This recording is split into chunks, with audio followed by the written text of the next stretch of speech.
पर तीरथ, आज बुंदेली भूमि पर तीरथ धाम बनाल बेला रे। चलो चलो सब चले विरागो दय में लगा है मेला रे। चलो चलो सब चले विरागो दय में लगा है मेला रे। यति सम्मेलन युग प्रतिक्रमण, यति सम्मेलन युग प्रतिक्रमण की है मंगल बेला रे। चलो चलो सब चले विरागो दय में लगा है मेला रे। चलो चलो सब चले विरागो दय में लगा है मेला रे।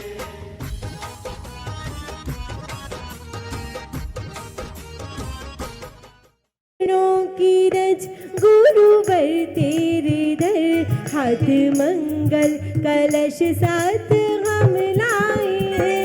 ढूंढते हैं चवर देवो मुक्ति का वर, ढूंढते हैं चवर देवो मुक्ति का वर।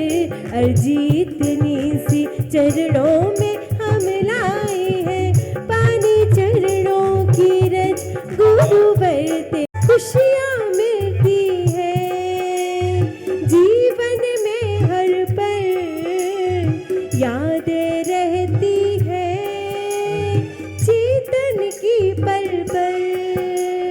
भव भव में भी हो उपकारी, हो जिनवाणी माँ। जय हो। हमारे बीच में राजेश भैया माइक बंद कर दें 5 मिनट के लिए अपना, और पंडित जी के लिए माइक दें। और पंडित जी मुख्य पात्रों की एवं पात्रों की पंच कल्याण की भूमिका यहाँ पर बताएं। क्या पंच कल्याण घट यात्रा की अगर जिन्होंने साड़ियां प्राप्त नहीं की हैं,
गुरुपद नमामि श्रियं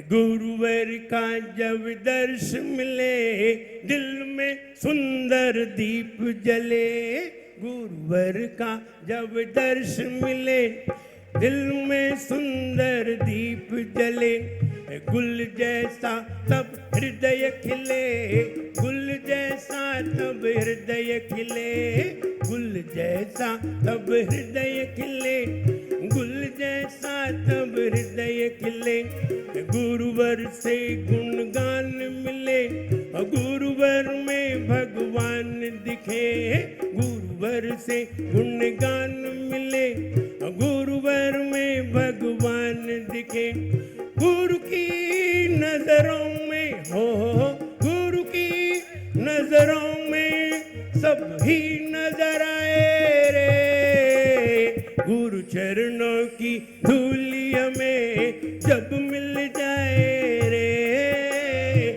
गुरु चरणों की धूली हमें जब मिल जाए रे, उसकी दुनिया में हो, उसकी दुनिया में किस्मत खुल जाए रे, गुरु चरणों की धूलिया में जब मिल जाए रे, हो गुरु चरणों की धूलिया में जब मिल जाए रे।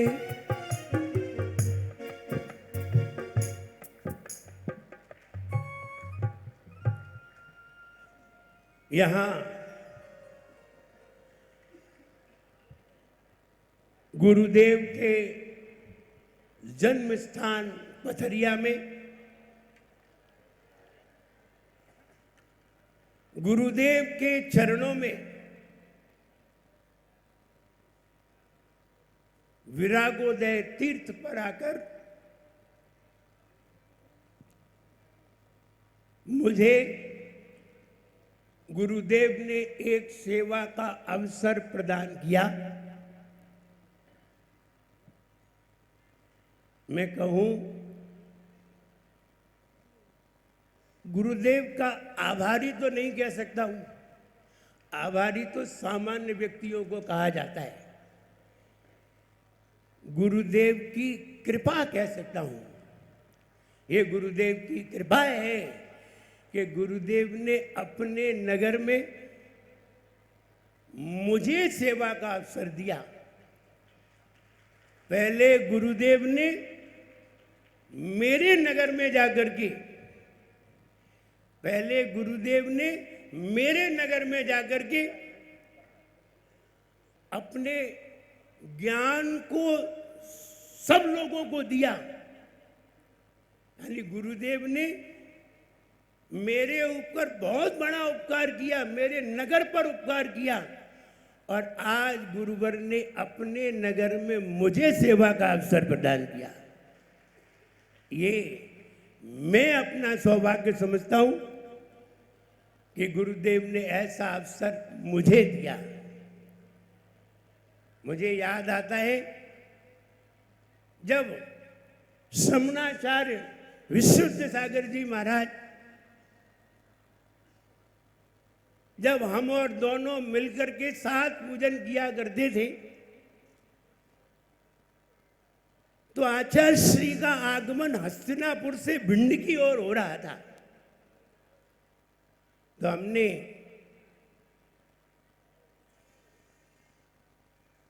आचार्य विशुद्ध सागर महाराज जो अब हैं, हमने कहा आप चले जाइए, आप बिहार कराइए, हम यहाँ पूजन के कार्यक्रम को संपन्न करते हैं।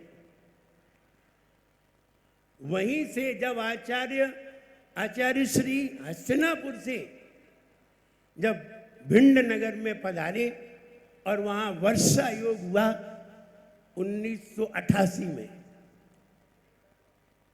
वहीं से भिंड नगर में मुझे लगता है साधुओं का विकास हुआ, और वहीं से संयमियों का विकास हुआ, और इतना विकास हुआ कि आचार्य श्री को सारे लोग भिंड वाले बाबा भी कहने लगे। जो भिंड के लोग होंगे उन्हें मालूम है। ये गए आचार्य श्री की मुख्य नगरी भिंड नगरी रही, जहां से मुझे लगता है सबसे ज्यादा अगर साधु होंगे तो भिंड के ही होंगे।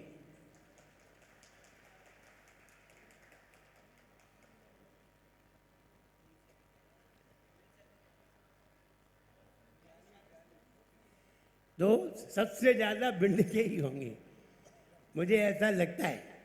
ये आचार्य श्री की उस नगर पर कृपा रही जहाँ कोई साधु नहीं बनते थे, और वहाँ हमारे आचार्य विशुद्ध सागर जी महाराज उस भिंड की ही माटी के एक समण रत्न हैं।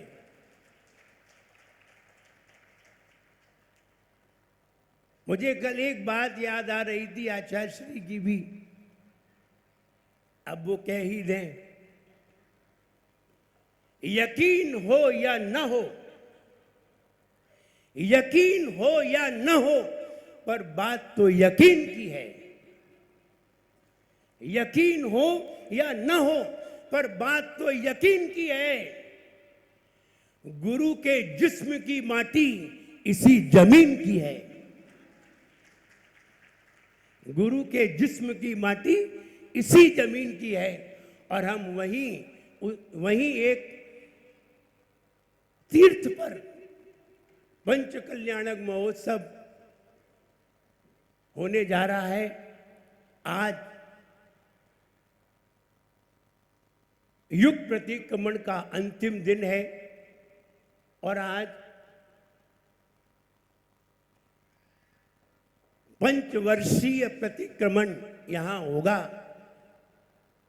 गुरुदेव के चरण सानिध्य में। सभी श्रमण श्रमणी श्रावक श्राविकाएं सभी लोग बैठ करके बड़े आनंद से अपने पंचवर्षीय दोषों की आलोचना करते हुए युग प्रतिक्रमण यहाँ संपन्न करेंगे। आप सभी से यही कहना है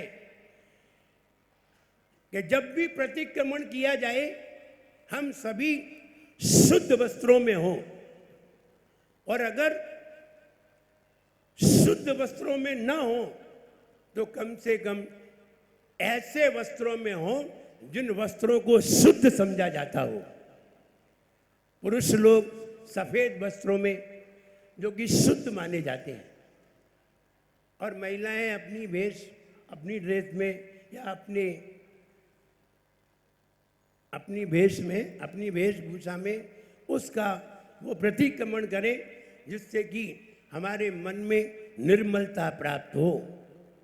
और गुरुदेव हैं, सबको आनंद देते हैं।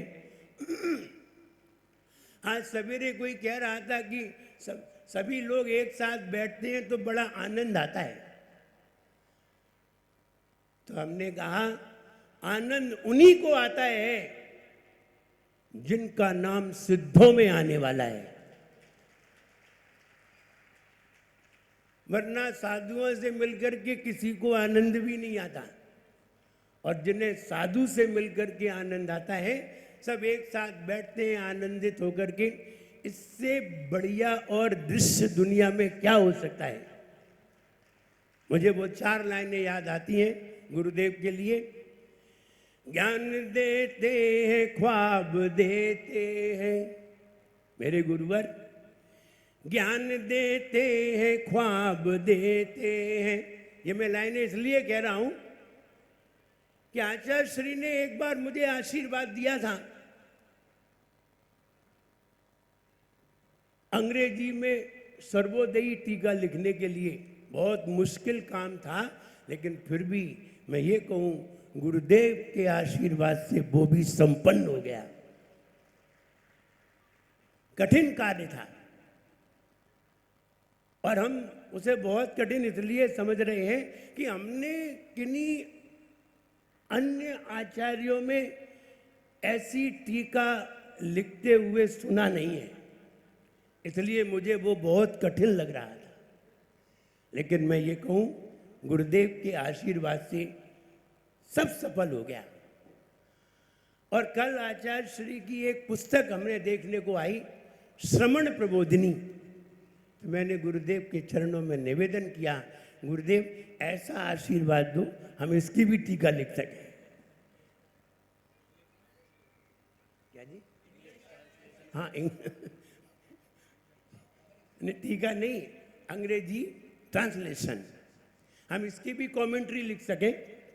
ऐसा हमने गुरुदेव के चरणों में निवेदन किया। आज सुबह जब देखी तो मुझे बहुत अच्छी लगी। और रत्नत्रय वर्धनी तो रखी ही है, उसकी भी इंग्लिश कमेंट्री हो सकती है। और गुरुदेव अगर आशीर्वाद देंगे तो मुझे लगता है ये भी कार्य संपन्न हो जाएगा।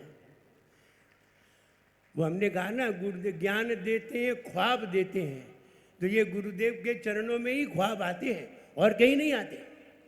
और कहीं तो दूसरे ख्वाब आते हैं, कहीं शिविर लगाने के ख्वाब आते हैं, कहीं पूजन शिविर लगाने की ख्वाब आते हैं, लेकिन यहाँ कुछ लिखने के ख्वाब आते हैं। तब ये लाइन लिखी, ज्ञान देते ख्वाब देते हैं, ज्ञान देते हैं ख्वाब देते हैं, शिष्यों को बेहिसाब देते हैं, शिष्यों को बेहिसाब देते हैं, खुशी देते हैं मुस्कुराहट भी, खुशी देते हैं मुस्कुराहट भी, सबको गुरुवर गुलाब देते हैं, सबको गुरुवर गुलाब देते हैं।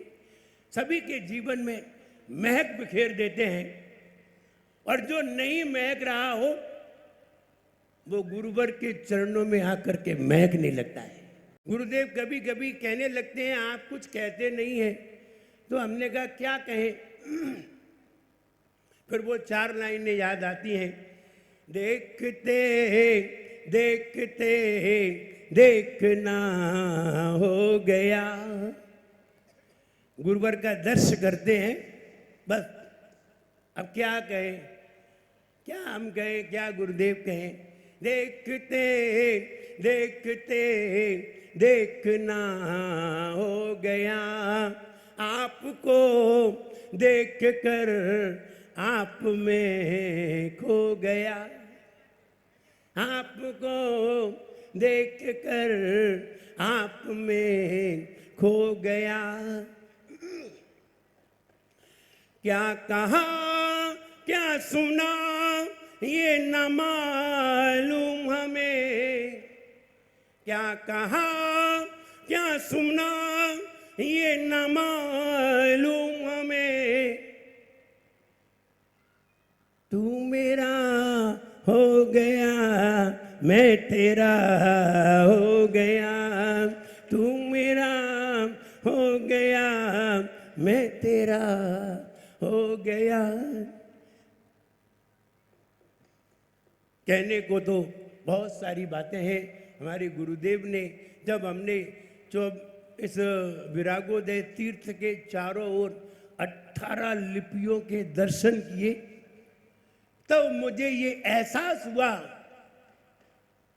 कि मुझे नहीं लगता है इस सदी में कोई ऐसा होगा जो 18 लिपि लिखने वाला होगा। मुझे नहीं लगता है। कोई 1-2 लिपि लिख लेते हैं तो ये समझते हैं हमने बहुत बड़ा किला जीत लिया।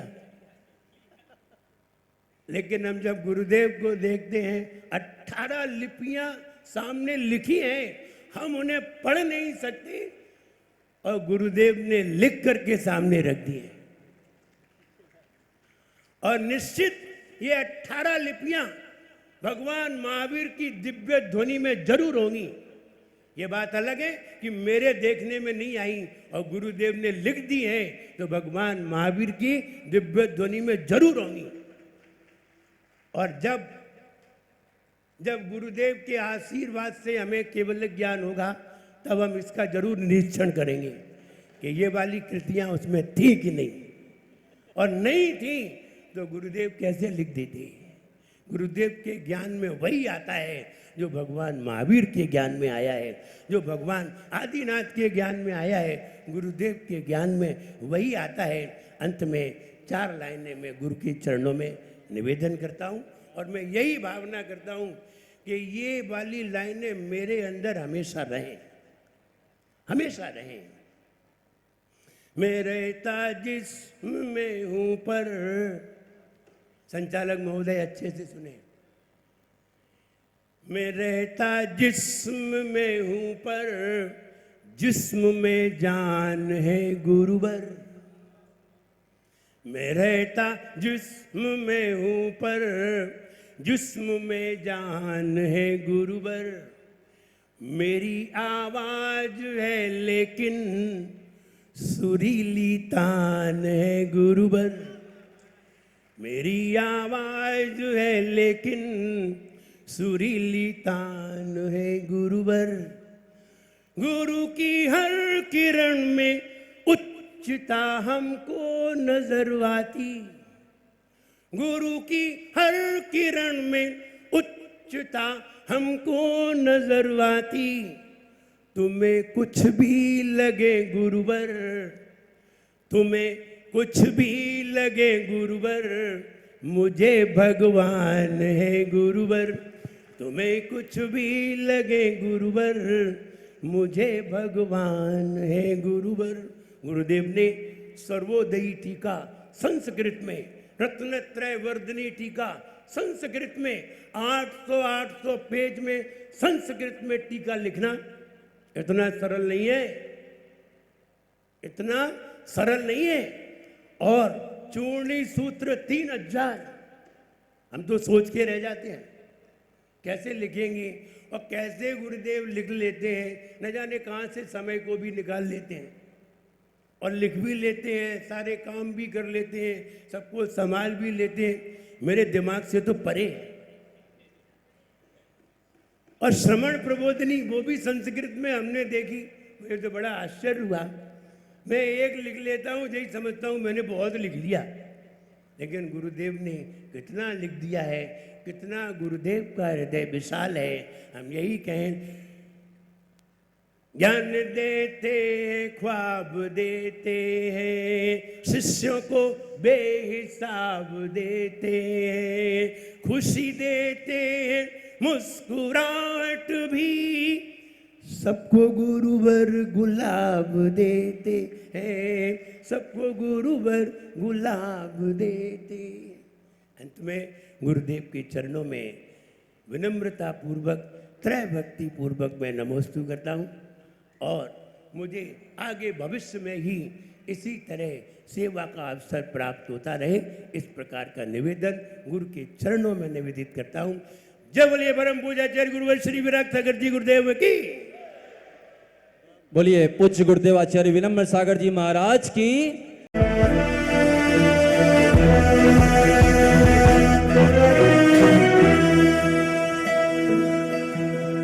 योग सिद्धाय सिद्ध बुद्धाय भद्रभावाय ही नमः।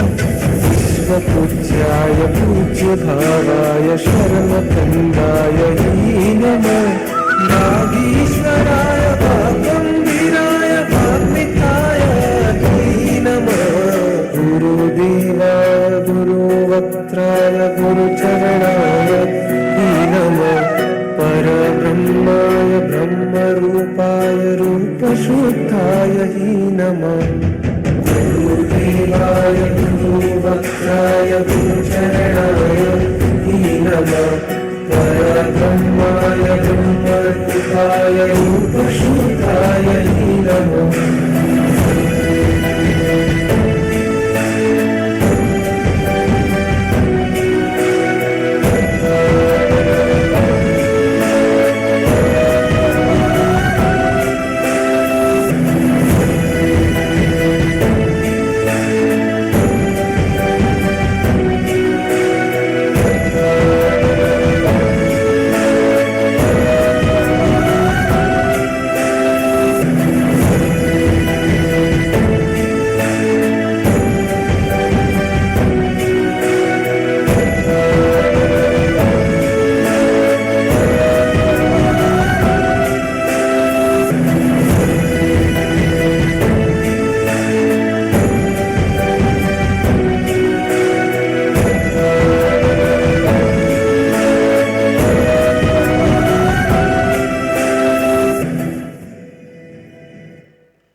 चलो अब कुछ बात करते हैं और बात करते हैं समर्पण की।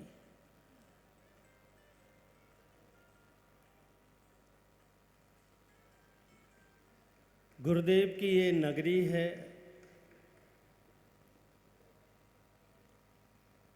और गुरुदेव को अच्छी तरह से पता है कि इस नगरी के खून में कितना समर्पण रहता है।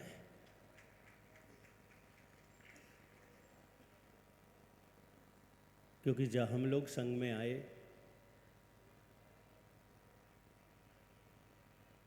तो गुरुदेव का आचार्य विमल सागर जी के प्रति जो समर्पण देखा,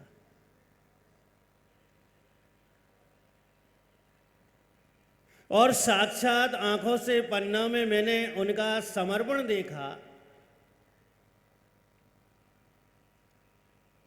वो एक अद्भुत समर्पण था, अद्भुत समर्पण था।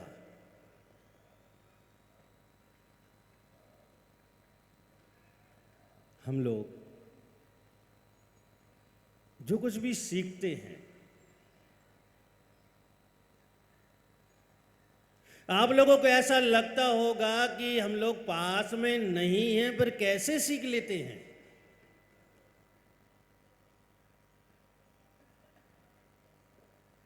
समर्पण एक ऐसा उपाय है, सीखने का एक ऐसा तरीका है कि व्यक्ति दुनिया के किसी भी कोने में बैठा हो और किसी व्यक्तित्व के प्रति समर्पण है तो उसके द्वारा वह बहुत बहुत कुछ सीख सकता है। पथरिया वालों, मेरी भी ये नगरी है। जिन गलियों में गुरुदेव खेले हैं, उन गलियों में मैं भी खेला हुआ हूँ। जिन कुओं का पानी गुरुदेव ने पिया है, मैंने भी उन कुओं का पानी पिया है। गुरुदेव ने जिस मिट्टी में जन्म लिया है, उसी में मैंने भी जन्म लिया है।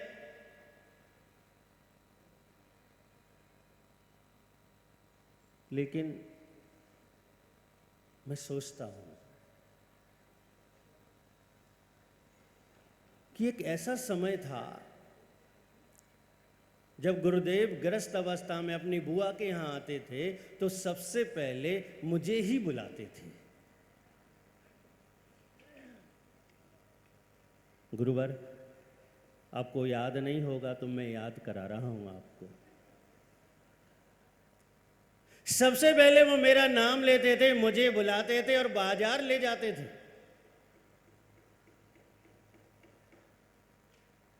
फिर एक समय ऐसा आया कि गुरुजल मेरी आंखों से ओझल हो गए, पढ़ने के लिए कटनी चले गए और फिर दीक्षा हो गई। मैं सबसे पूछता, खासकर शांति बुआ से पूछता, गुरुदेव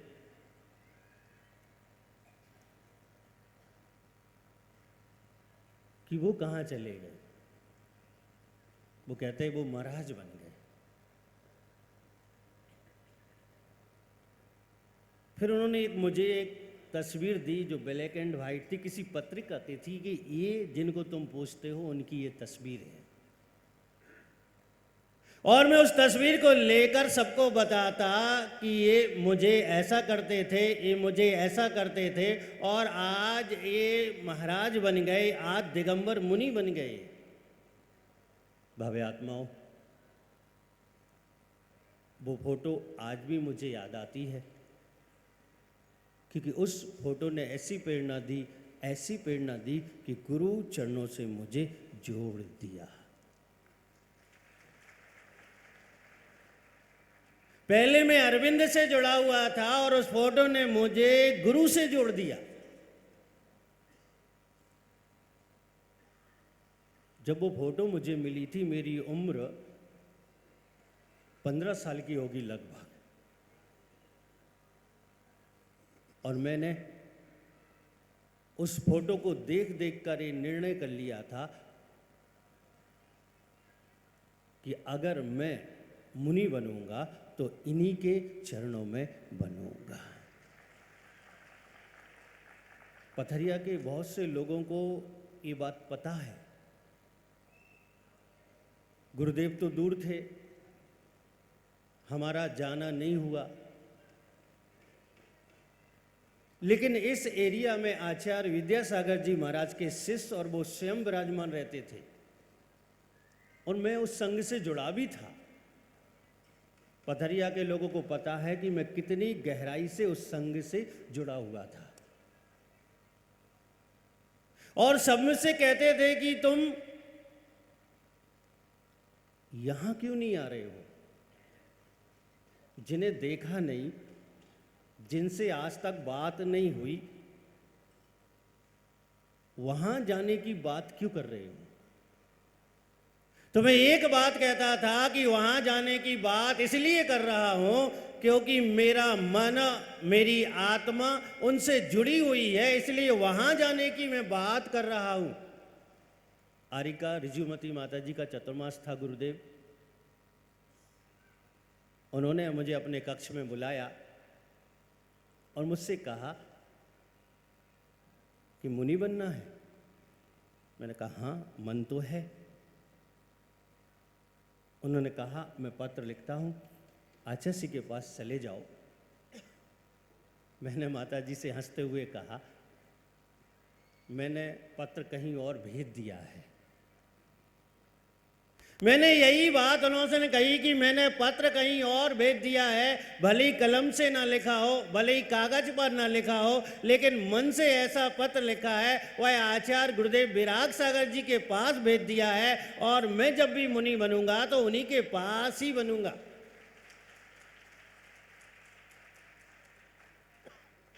जब भी मैं बात करता कि मैं आचार्य विराग सागर के पास जाऊंगा तो लोग बड़ा आश्चर्य करते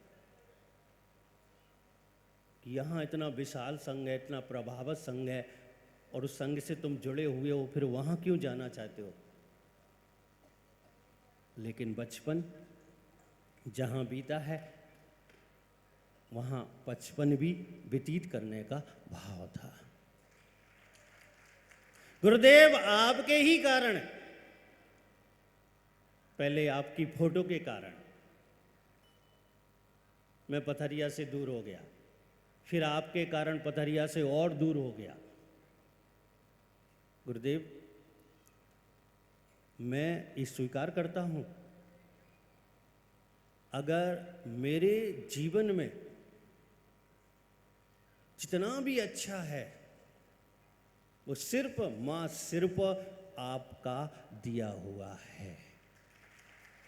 और मैं ये भी जानता हूं गुरुदेव कि मेरे जीवन में और जो भी अच्छा अच्छा आएगा वो सिर्फ आपका दिया हुआ ही होगा। एक बार मैं नाम नहीं बताऊंगा गुरुदेव, अकेले में आपको बता दूंगा। एक दिगंबर मुनि ने मेरे पास सूचना भेजी। वो व्यक्ति इस सभा में जरूर होगा जो मेरे पास सूचना लेकर आया था कि अभी भी चाहो तो उस संघ से तो मैं जोड़ दूंगा। मैं गुरुदेव, मैंने एक ही बात कही थी, चाहे गृहस्थ जीवन हो और चाहे मुनि जीवन हो, पिता तो एक ही होता है, दो नहीं हो सकते। और मैंने जहां समर्पण दिया है, जहां मैंने भक्ति प्रकट की है, जिसे स्वीकार कर लिया है, हृदय में एक बार बैठा लिया है, उसको छोड़कर जाना नामुमकिन ही नहीं, असंभव ही है। गुरुदेव, आपके बहुत उपकार हैं। मैं चाहूं क्या, सोचूं और सोचूं क्या, सोच भी नहीं सकता कि इन उपकारों को मैं उतार दूं, क्योंकि आपका जो वृद्ध हस्त है, आपके द्वारा दी हुई जो शिक्षा है, आपके द्वारा दी हुई जो निर्गंता है, वह इतनी महान है, इतनी विशाल है कि सोच से बाहर है कि मैं उसका उपकार उतार दूं। गुरुदेव, लोग मुझसे पूछते हैं, क्षमा करना गुरुदेव मैं जो बात बोल रहा हूँ, लोग मुझसे पूछते हैं आपका जन्म वहाँ हुआ जहाँ आचार्य विराग सागर जी का होगा, लेकिन मैं कहता नहीं, मैं ये कहता हूं कि जहां मेरा जन्म हुआ वहां मेरे गुरुदेव का जन्म हुआ, मैं ये कहता हूं।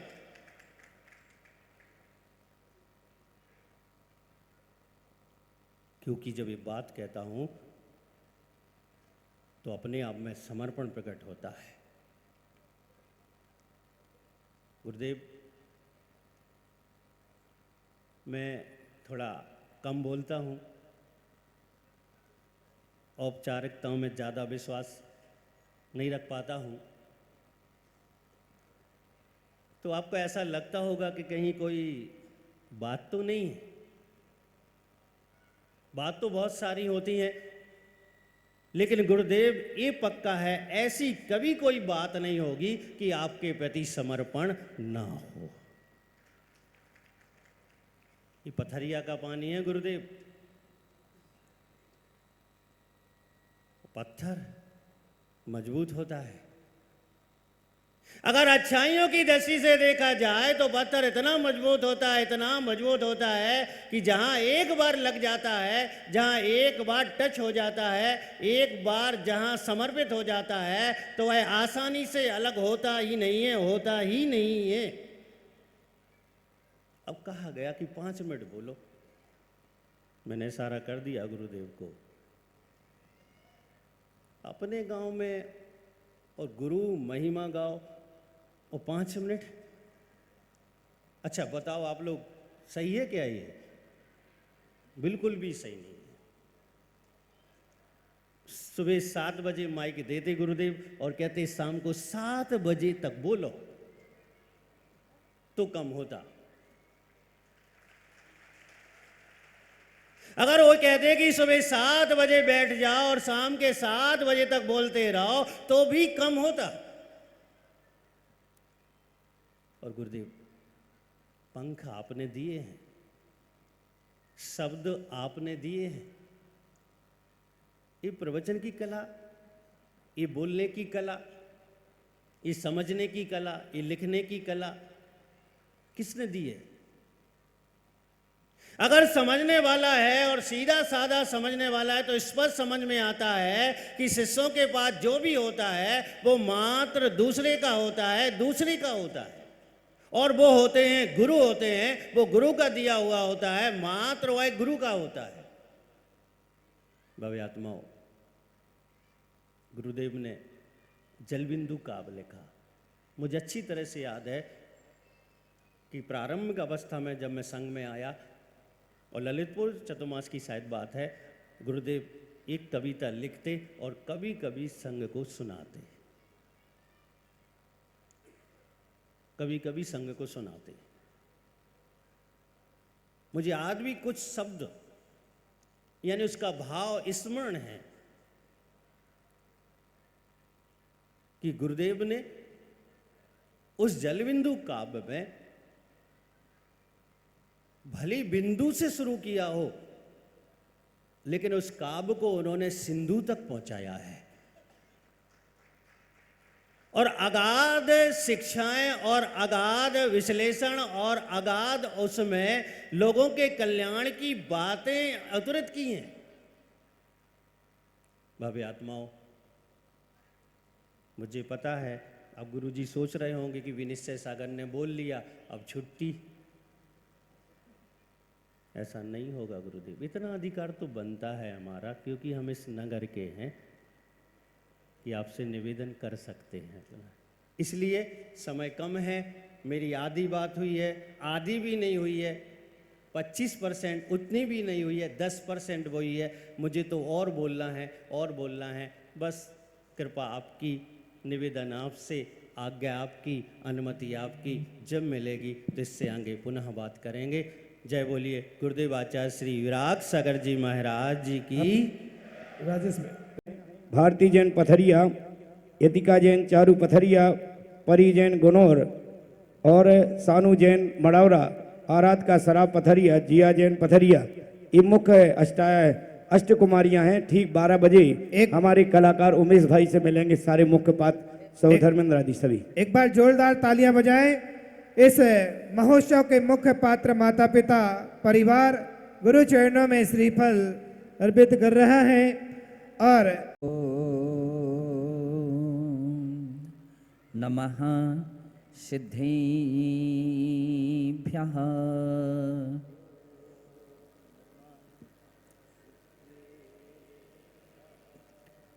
जय बोलिए अनंतानंत सिद्ध परमेष्ठी भगवानी की, देवाधिदेव श्री धर्मनाथ भगवानी की, परम पूज्य वात्सल्य रत्नाकर गुरुदेव आचार्य श्री विमल सागर जी मुनि महाराज की, परम पूज्य तपस्वी सम्राट गुरुदेव आचार्य श्री सन्मति सागर जी मुनि महाराज की, अहिंसा में विश्व धर्मी की, परम पूज्य आचार्य गणाचार्य गुरुवर विराग सागर जी महाराज की, आचार्य संघ की।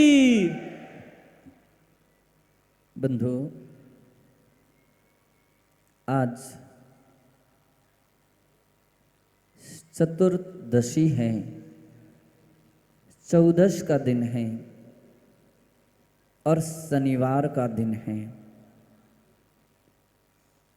ज्योतिष ग्रंथों के अनुसार शनिवार के दिन यदि चतुर्दशी पड़ती है तो वह सिद्ध योग कहा जाता है। और ऐसे सिद्ध योग में अपन सभी युग प्रतिक्रमण की तैयारी कर रहे हैं। मध्याह्निक बेला में वह युग प्रतिक्रमण सानंद संपन्न होगा। आज अपन देख रहे हैं जितनी उपस्थिति है, इससे भी बड़ी उपस्थिति दोपहर की उस बेला में होगी। बहुत सारे लोग उस क्षण की इंतजारी में हैं, उस घड़ी की इंतजारी में हैं कि हम उस युग प्रतिक्रमण को में कैसे भाग लें। हम उस युग प्रतिक्रमण में बैठ करके अपनी जिंदगी के उन अपराधों को कैसे प्रक्षालन कर सकें, वजन को कैसे हल्का कर सकें और मन को कितना निर्मल कर सकें, ऐसी पवित्र भावना के साथ बैठे हैं। अरहंत भगवान की वाणी पर जिनका अकाट श्रद्धान है कि भगवान जिनेंद्र देव ने कहा, पापों को धोने का तरीका यदि कोई है तो वह एकमात्र प्रतिक्रमण है।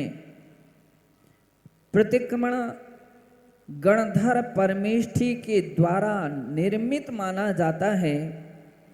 यूँ तो शाश्वत परंपरा है, लेकिन वर्तमान में जो प्रतिक्रमण साधुजन उच्चारण करते हैं वह गणधर परमेष्ठी के द्वारा निबद्ध माना जाता है। साक्षात गणधर परमेष्ठी के निबद्ध उन अक्षरों का हम सब पठन करेंगे और श्रवण करेंगे कि जिसमें गणधर परमेष्ठी ने व्यक्ति के जीवन में होने वाले अपराधों के विषय में व्याख्यान किया है और भगवान जिनेंद्र देव के चरणों में उनको धोने की एक विधि बतलाई है, एक तरीका बतलाया है। वह पावन बेला बहुत निकट आ गई है। केवल आपको इस बात का ध्यान रखना है कि आप अभी भले ही कैसे वस्त्र में बैठे हों, लेकिन दोपहर की बेला में सभी स्वच्छ और शुक्ल सफेद वस्त्रों में, शुभ्र वस्त्रों में यहाँ उपस्थित होना है पुरुष वर्ग के लिए। चाहे आपकी जैकेट हो और चाहे आपके गलाविंद हो, दुपट्टा हो, सभी के लिए आपके लिए ध्यान में रखना है, बिल्कुल सफेद होना चाहिए। और यहाँ पंक्तिबद्ध तरीके से बैठेंगे। पंक्तियां निर्धारित की गई हैं, उतनी ही पंक्ति लगेगी। आप ऐसा ना समझें कि बीच में कहीं गुंजाइश मिल जाए तो एक पंक्ति वहां से लगा लें, नहीं। व्यवस्थापकों के लिए व्यवस्थाएं निर्धारित की गई हैं कि वे उतनी ही पंक्तियां रहेंगी, उतना ही गैप रहेगा, और जैसे जैसे व्यक्ति आप आएंगे उसी क्रम से आपको बैठना होगा। अगर कदाचित ऐसे कोई व्यक्ति आ गए कि जिनके पास सफेद वस्त्र है ही नहीं, तो उनके लिए एक आधी दूरी के बाद उनके लिए भी बैठने की व्यवस्था रहेगी, लेकिन वो भी पंक्तिबद्ध तरीके से ही बैठेंगे। इसी प्रकार से महिलाओं के लिए भी व्यवस्था रखी गई है। आपके लिए दोपहर में पीले वस्त्र से आना है, चाहे कोई भी मंडल हो, कोई भी आपकी समिति हो, हर महिलाओं के लिए पीले वस्त्र में आना है। अगर कोई बालिकाएं हैं और वो साड़ी नहीं पहन सकते हैं तो वे सफ़ेद सलवार सूट में यहाँ पर पंक्तिबद्ध तरीके से वो जो क्रम उनके लिए दिया जाएगा उसी क्रम में आपके लिए बैठना है। आज हमारे श्रवणाचार्य विनिश्चय सागर जी महाराज ने बहुत सारी बातें कही, और फिर भी वो कह रहे अभी तो बहुत कम कहा है। तो जब अधिक कहते तो पता नहीं सुबह 7 बजे से शाम के 7 बजते निश्चित है। बंधो, समर्पण का सूत्र भी यही कहता है कि जहाँ पर आचार्य मानतुंग भगवान जिनेंद्र देव की भक्ति करने के लिए बैठते हैं तो उनके मुख से यही बातें निकलती हैं। वक्तुम गुणान गुण समुद्र शशांक कांतान। हे भगवान, आपके जो गुण हैं वो समुद्र के तरह हैं, उनको मैं कह ही नहीं सकता हूँ, सक्षम नहीं हूँ, लेकिन फिर भी कह रहा हूँ। बंधु, ये उनका समर्पण है, ये उनकी श्रद्धा है, ये उनका विश्वास है। और बहुत अच्छी बात कही कि उन्होंने उपमा दी है कि हम पत्थर की तरह मजबूत श्रद्धा हैं।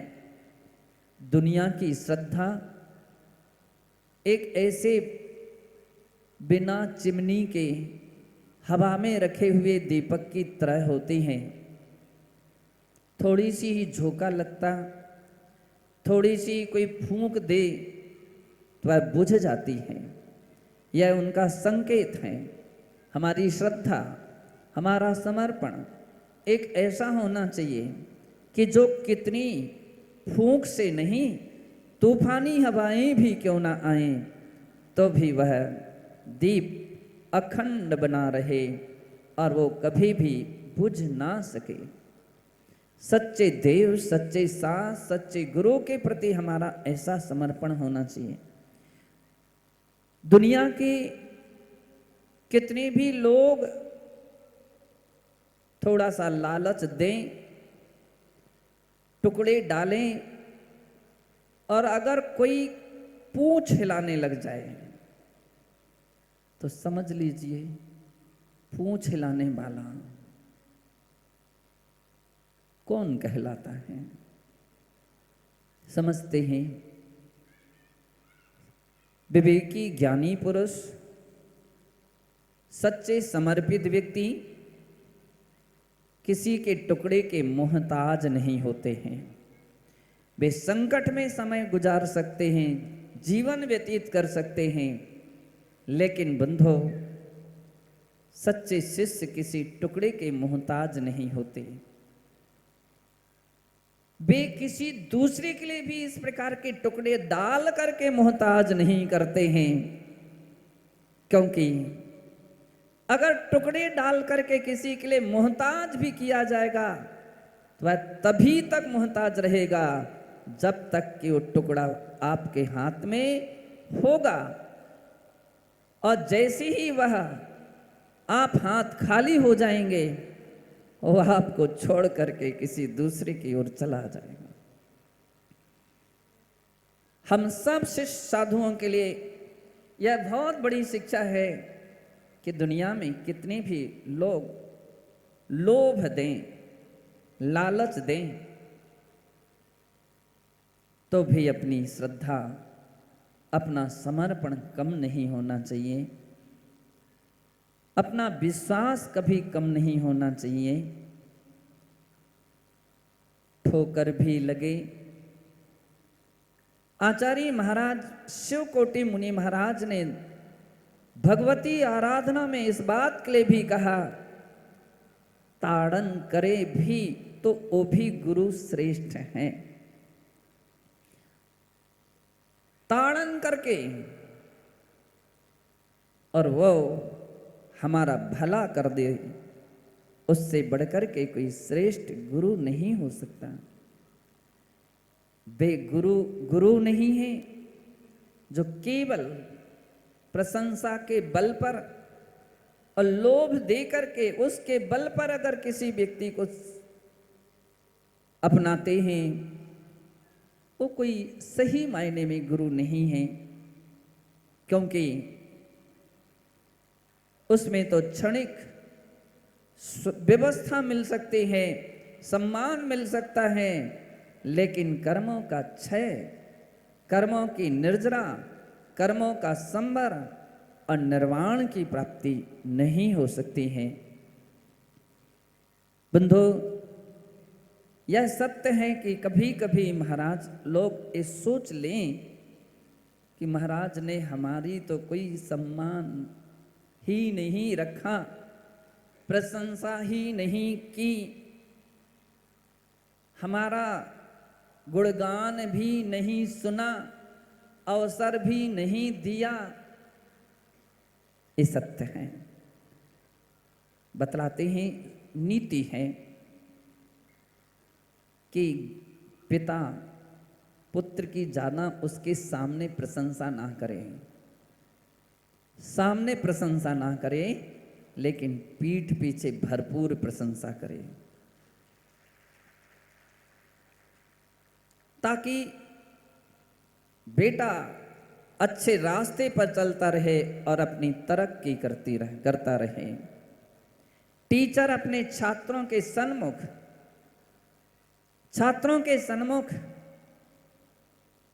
ज्यादा बड़वारी ना करे, अन्यथा आज जो फर्स्ट डिवीजन पाई है उसने कल सेकंड हो सकती, परसों थर्ड हो सकती और एक दिन फेल भी हो सकता है। वे पूरी लगाम रखे रहते हैं इसलिए कि वह तरक्की करता जाए। पतंग के लिए हाथ में थामे जब तक हैं व्यक्ति, तब तक बंधो उड़ती हैं और ऊंचाइयों को पाती हैं, और यदि धागा छूट जाए तो फिर पतंग का कोई भरोसा नहीं रहता।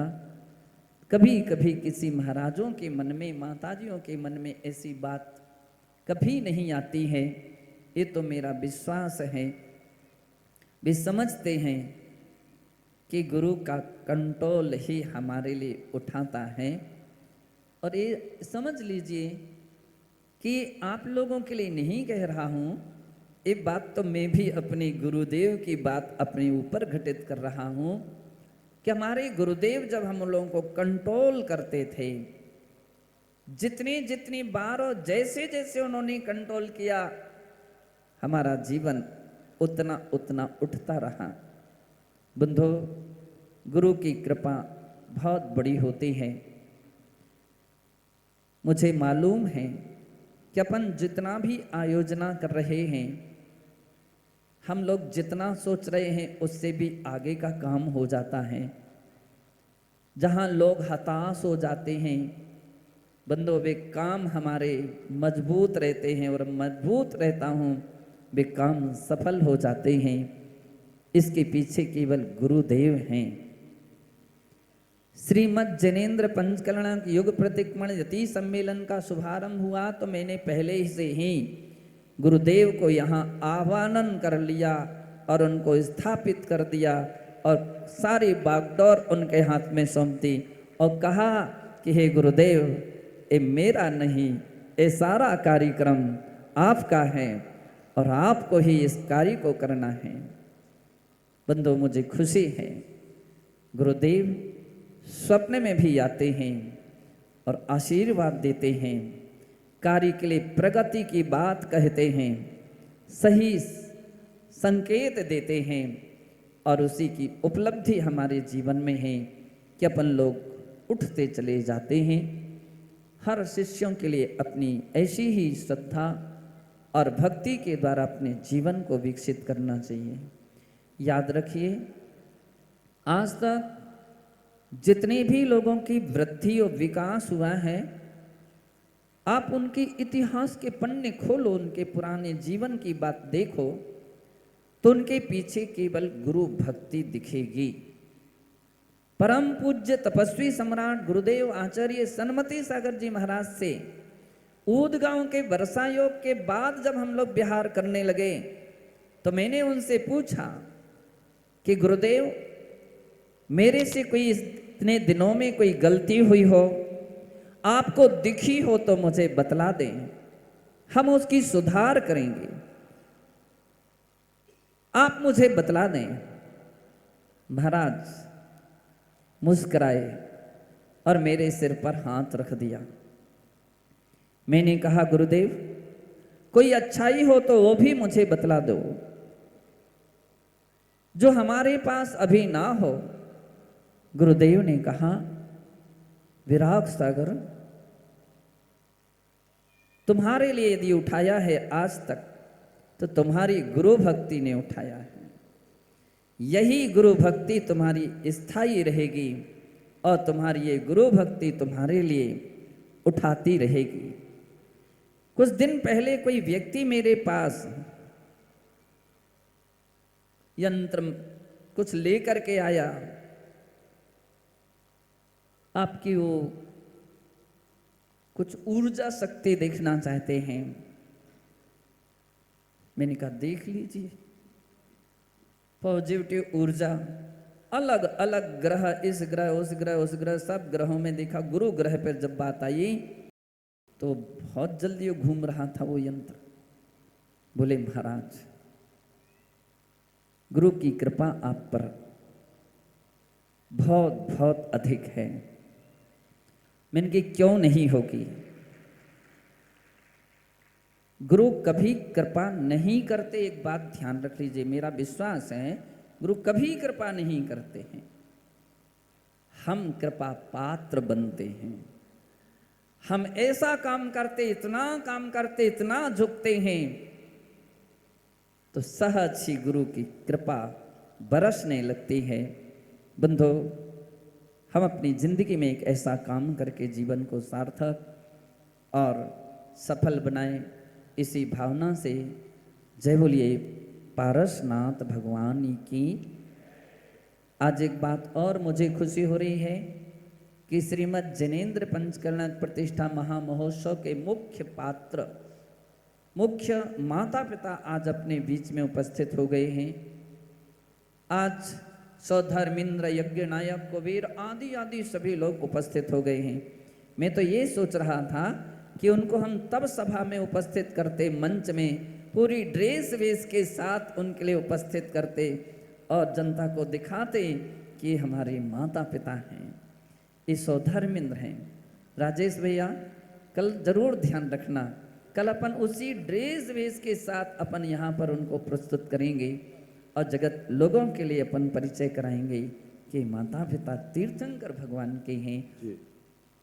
सभी लोग दोपहर का जरूर ध्यान रखें। जय बोलिए महावीर भगवान की। जय बोलिए परम पूज्य आचार्य गुरु